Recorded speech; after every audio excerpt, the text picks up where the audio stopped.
ಓಂ ನಮಃ ಶಿವಾಯ. ವೀಕ್ಷಕರೇ, ಶನಿಗ್ರಹದ ಬಗ್ಗೆ ವಿಶೇಷ ಮಾಹಿತಿಯನ್ನ ತಿಳಿಸ್ತಾ ಇದ್ದೇನೆ.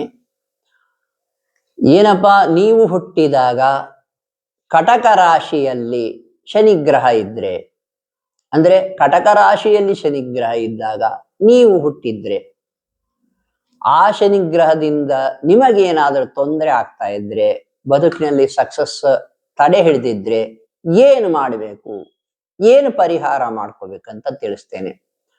ಹೆಚ್ಚು ಕಡಿಮೆ 1976, 77, ಮತ್ತೆ ಹೇಳ್ತೇನೆ 76, 77 ಹೆಚ್ಚು ಕಡಿಮೆ ಅಲ್ಲಿ ಹುಟ್ಟಿದವರಿಗೆ ಶನಿಗ್ರಹ ಕಟಕ ರಾಶಿಯಲ್ಲಿದೆ.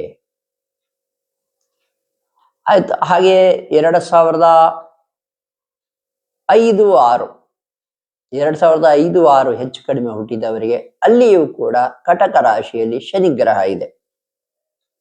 ಹೀಗೆ ಹುಟ್ಟಿದಾಗ ಏನ್ ಪ್ಲಸ್ ಪಾಯಿಂಟ್ ಅನ್ನೋದನ್ನು ತಿಳಿಸ್ಬಿಡ್ತೇನೆ.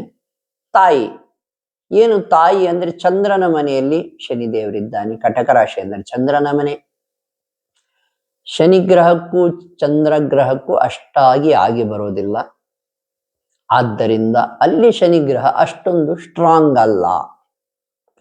ಪ್ಲಸ್ ಪಾಯಿಂಟ್ ಏನಪ್ಪಾ ಅಂದ್ರೆ, ತಾಯಿ ಏನಿರ್ತಾರೆ, ನಿಮ್ಮ ತಾಯಿ ಏನು ಉಳಿಸಿರ್ತಾರೆ, ಆರ್ಥಿಕವಾಗಿ ಉಳಿಸಿದ್ದನ್ನ ಅಥವಾ ತನ್ನ ಆಸ್ತಿಯನ್ನ ಈ ಮಗುವಿಗೆ ಕೊಟ್ಟು ಬಿಡಬಹುದು. ಶನಿಗ್ರಹ ಯಾರ ಶನಿಗ್ರಹ ಕಟಕ ರಾಶಿಯಲ್ಲಿದೆ, ಆ ಮಗುವಿಗೆ ತಾಯಿ ತಾನು ಉಳಿಸಿದ್ದನ್ನ, ಆರ್ಥಿಕವಾಗಿ ಉಳಿಸಿದ್ದನ್ನ, ಆಸ್ತಿಯನ್ನ ಕೊಟ್ಟು, ತಾಯಿ ಹೆಚ್ಚು ಕಂಫರ್ಟ್ ಅನ್ನ ಈ ಮಗನಿಗೆ ಕೊಟ್ಟಿರ್ತಾಳೆ. ಅದರಲ್ಲೂ ಉಳಿಸಿದ್ದನ್ನೆಲ್ಲವನ್ನು ಈ ಮಗುವಿಗೆ ಹೆಚ್ಚು ಭಾಗವನ್ನೇ ಕೊಟ್ಬಿಡ್ತಾಳೆ. ಇದು ಯಾವಾಗಲೂ ಪ್ಲಸ್ ಪಾಯಿಂಟು. ಹಾಗೆಯೇ ತಾಯಿಯಿಂದ ಸಕ್ಸಸ್ ಕೂಡ ಒಮ್ಮೊಮ್ಮೆ ಇರುತ್ತದೆ ಈ ಮಕ್ಕಳಿಗೆ. ಆಯ್ತು. ಹಾಗೆಯೇ ಈ ಶನಿಗ್ರಹ ಕಟಕ ರಾಶಿಯಲ್ಲಿದ್ದಾಗ ಹುಟ್ಟಿದವರಿಗೆ ಶನಿಗ್ರಹದಿಂದ ತೊಂದರೆ ಆಗ್ತಾ ಇದ್ರೆ ಏನ್ ಮಾಡ್ಬೇಕಪ್ಪ ಅಂತಂದ್ರೆ, ನೋಡಿ, ಹೋಮ ಹವನದಿಂದ ಇದು ಸರಿ ಹೋಗಲ್ಲ. ಧ್ಯಾನ ಮಾಡಿದ್ರೆ ಸರಿ ಹೋಗುತ್ತಾ? ಶನೀಶ್ವರನ ಧ್ಯಾನವನ್ನು ಮಾಡಿಬಿಡ್ತೇನೆ, ಆಂಜನೇಯನ ಗುಡಿಗೆ ಹೋಗ್ಬಿಡ್ತೇನೆ, ಸರಿ ಹೋಗುತ್ತಾ? ಇಲ್ಲ. ಏನ್ ಮಾಡ್ಬೇಕಪ್ಪ ಅಂದ್ರೆ, ನೋಡಿ, ದಾನದಿಂದ ಸರಿ ಹೋಗ್ತದೆ. ದಾನ ಮಾಡ್ಬೇಕು. ಕಪ್ಪು ಎಳ್ಳನ್ನು ದಾನ ಮಾಡ್ಬೇಕಾಗ್ತದೆ.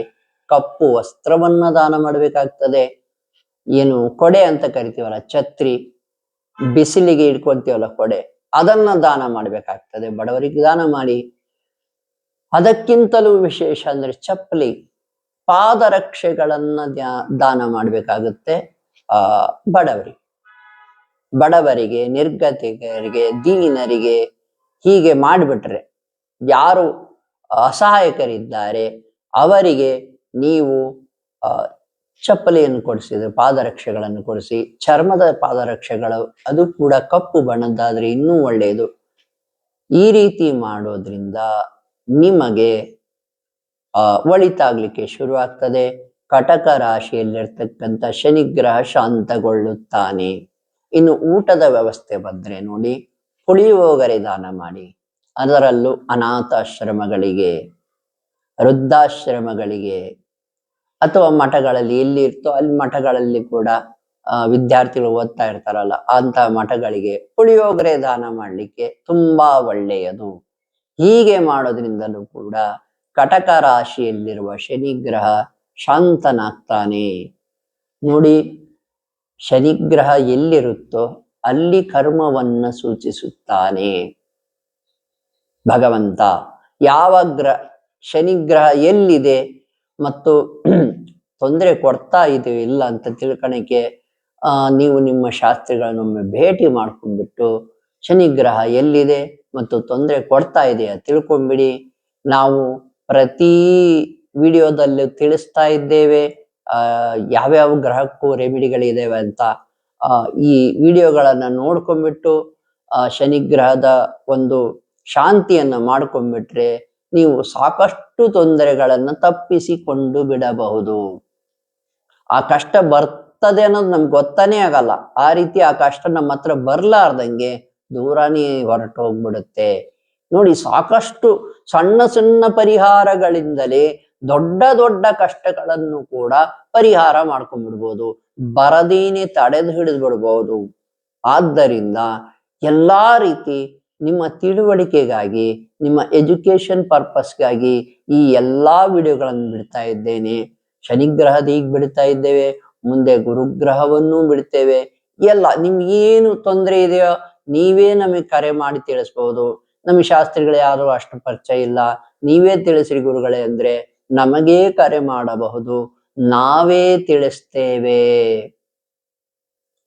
ನೋಡಿ, ಶಾಂತಿಗಳನ್ನು ಮಾಡಿಸೋದಾದ್ರೆ ನಾನು ಶನಿ ಶಾಂತಿ, ಮಂಗಳ ಗ್ರಹ ಶಾಂತಿ, ರಾಹುಕೇತು ಶಾಂತಿ ಅಂದ್ರೆ ನಾಗದೋಷ ಶಾಂತಿ ಇವನ್ನೇ ಪ್ರಿಫರ್ ಮಾಡ್ತೇನೆ ಹೊರತು, ಯಾಕೆಂದ್ರೆ ಇವು ಅಶುಭ ಗ್ರಹಗಳಾಗಿ ಇರೋದ್ರಿಂದ ಇವು ಹೆಚ್ಚು ತೊಂದರೆಯನ್ನು ಕೊಡ್ತಾವೆ.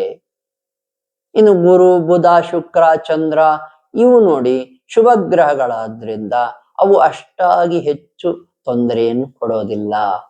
ಹಾಗೆಯೇ ವೀಕ್ಷಕರೇ, ನಮ್ಮ ಜ್ಯೋತಿಷ್ಯ ಜೈ ಹೋ ಯೂಟ್ಯೂಬ್ ಚಾನಲ್ ಮಾಡಿರೋ ಉದ್ದೇಶನೇ ಏನೇ ತೊಂದರೆ ಇರಲಿ, ಇನ್ನು ಆಗಲ್ಲಪ್ಪ ನಮ್ಮ ಕೈಲೇ, ಬದುಕು ಸಾಕಾಗಿ ಹೋಗ್ಬಿಟ್ಟಿದೆ ಅನ್ನೋರು ಕೂಡ ಕರೆ ಮಾಡಬಹುದು. ನೋಡಿ, ಎಲ್ಲ ಎಷ್ಟೋ ತುಂಬಾ ತೊಂದರೆಯಲ್ಲಿರುವವರು, ಆರ್ಥಿಕ ತೊಂದರೆಯಲ್ಲಿರುವವರು, ಸಾಲ ಮಾಡ್ಕೊಂಡಿರುವವರು, ಮಾಟ ಮಂತ್ರದ ಒಳಪಟ್ಟು ಸಾಕಷ್ಟು ತೊಂದರೆ ಅನುಭವಿಸಿರೋರು ಎಲ್ಲರೂ ಕೂಡ ಕರೆ ಮಾಡ್ತಾ ಇದ್ದಾರೆ. ಎಲ್ಲರಿಗೂ ಧೈರ್ಯವನ್ನು ತುಂಬುತ್ತಾ ಇದ್ದೇವೆ, ಅವರಿಗೆ ಬೇಕಾದ ಸಲಹೆಯನ್ನು ನೀಡ್ತಾ ಇದ್ದೇವೆ. ಅವರ ಕರ್ಮ ಏನು, ಯಾವ ಕಾರಣಕ್ಕೆ ಆಗಿದೆ ಅಂತಾನೂ ಕೂಡ ತಿಳಿಸ್ತಾ ಇದ್ದೇವೆ. ವಾಮಾಚಾರ, ಮಾಟ ಮಂತ್ರ, ದುಷ್ಟಶಕ್ತಿ ಪ್ರಯೋಗ, ಏನ್ ಸ್ತ್ರೀ ದೋಷ, ಆತ್ಮಗಳ ಪ್ರಯೋಗ ಏನೇ ಇದ್ರೂ ಕೂಡ ನೀವು ನಮಗೆ ಕರೆ ಮಾಡಬಹುದು. ಅದರ ಪರಿಹಾರ ನಾವು ಸೂಚಿಸ್ತೇವೆ. ನಾನು ಮಾಡಿರೋ ರಿಸರ್ಚೇ ಮಂತ್ರಗಳ ರಿಸರ್ಚ್. ವರ್ಷಗಟ್ಲೆ ಮಂತ್ರಗಳನ್ನ ಧ್ಯಾನ ಮಾಡಿ ಅದರ ಶಕ್ತಿಯನ್ನು ತಿಳ್ಕೊಂಡಿದ್ದೇನೆ. ನಿಮಗೂ ಕೂಡ ಹೇಳಿಕೊಡ್ತೇನೆ. ನೀವು ಧ್ಯಾನ ಮಾಡಿ ಶಕ್ತಿಯನ್ನು ಪಡ್ಕೊಳ್ಳಿ. ಈ ಮಾಟ ಮಂತ್ರದ ವಿರುದ್ಧ ಗೆಲ್ಲಬಹುದು, ಗೆಲುವು ಗ್ಯಾರಂಟಿ ಖಚಿತ.